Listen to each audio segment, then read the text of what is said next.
No, it was just one of those things where there was a little confusion in where initially the pitcher spot in the double switch was at.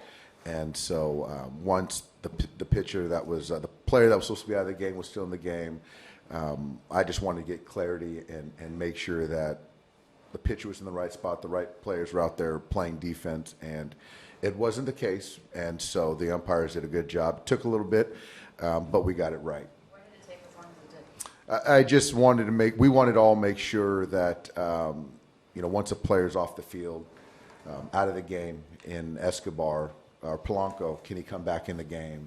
And to their understanding, there was a correction rule, a re-entry fielder rule that I didn't know about, so they all conferred, and they got it right.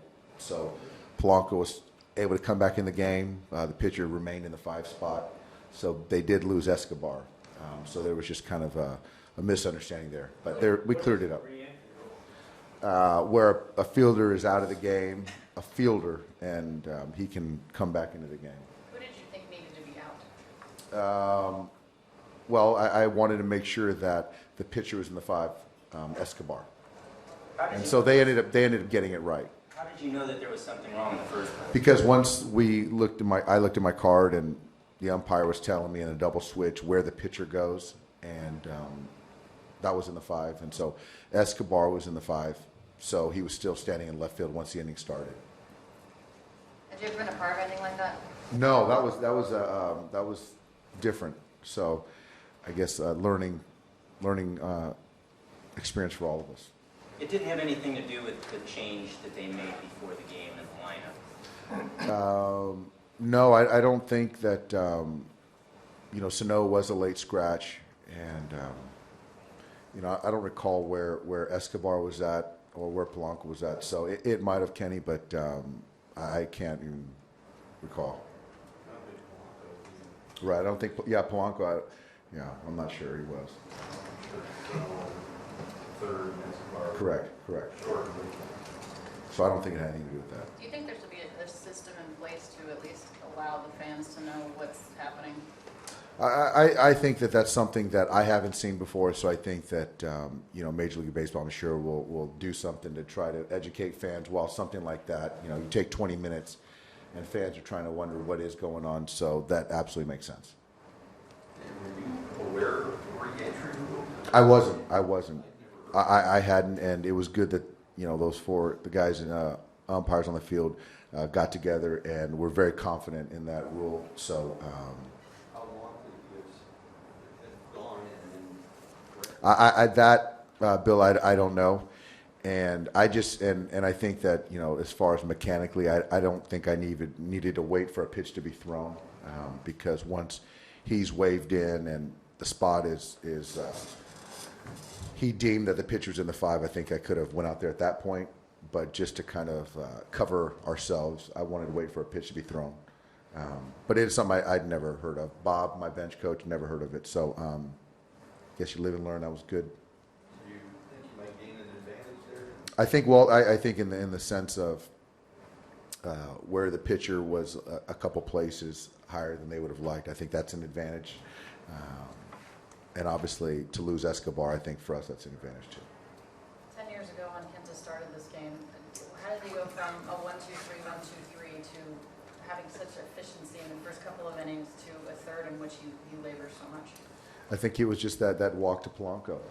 I think that he was really good, and he was really cruising. Curveball good, fastball down, located good sliders. And it's just the pitch efficiency was very good, and he was on point. And I think that you look at that inning and gives up that leadoff walk to Polanco, then the base hit to Castro, punches the pitcher, gets Dozier, and then the granted base hit, then the Mauer, and it just kind of added up his pitches. And so for me, they were starting to get some better swings off of him. And you got Louis Avalon, so that next spot, the next tier of hitters coming up, I felt good that Louis can go in there and do what he does, and he did. Has Raven shown you something? He has, and Josh, when he gets up here with us, the focus heightens, and the stuff is really good. And this is as good as I've seen his slider, where he throws it for strikes, starts out as a strike, and the late depth that it has. Fastball, obviously, we've seen a bigger number, but that slider tonight was really good. And for him to give us that 3-out save was huge, especially where our pen's at. Dave, from watching San Diego when Yasiel came up, and it was almost all Yasiel all the time here. He's almost blended in a way that you would never imagine, but it seems to be very productive. He's I think if you look back at this season right now and the production and what he's doing across the board, playing defense and the production at the plate, you could argue it's one of his best. And I think for us as a team, it's important that no one player is a center. And obviously, he's an exciting player. He does a lot of things that are positive, that help a championship caliber team. But I think that it is important for all of us to understand that he's one piece of this puzzle, and we have a lot of good pieces. Dave, going back to that situation, could that have been easy to miss? And my question after that is, what does that say to the level of engagement that the coaching staff has in terms of a situation like that? As far as that double switch? Yeah, we're all in tune, and we're all in tune. So and I'm happy we were on it. So you go out there, you explain what you're thinking. Obviously, agree eventually. They go swing the ball. Why then was there the whole long delay? We just wanted to make sure that they did the responsible thing to call New York, and just to make sure that everyone was on the right page. And I think that, it took a little bit longer, but I think the important thing is that we all got it right, or they got it right. Chris Taylor's going to ever slow down?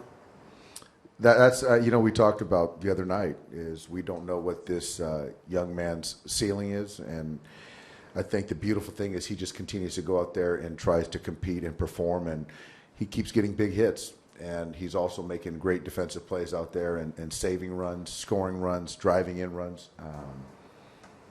He's a winning player.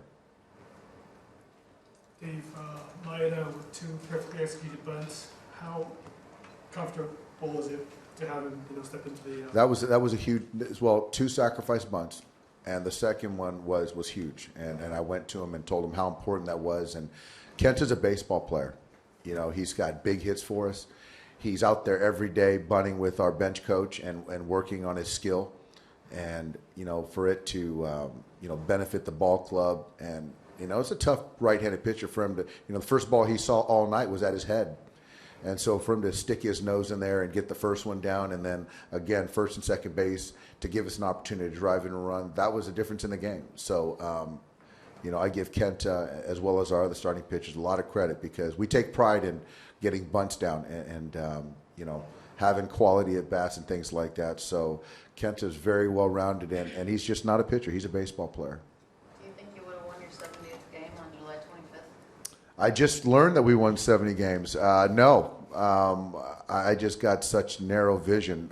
I think it's a credit to those guys in the clubhouse, but we got a lot of work to do. But it's at this point certainly a nice accomplishment. Just one time, because I'm still a little proud. If you go home and say, boy, that was a weird play. What happened? What's the 10-second version? I'll probably give her the watered-down version that there was a little confusion on the double switch, and she might ask, what is a double switch? But I'll explain to my son. What happened and what was supposed to happen? You know what? Honestly, Bill, I think there's a little confusion. I think that I don't want to go too much into it.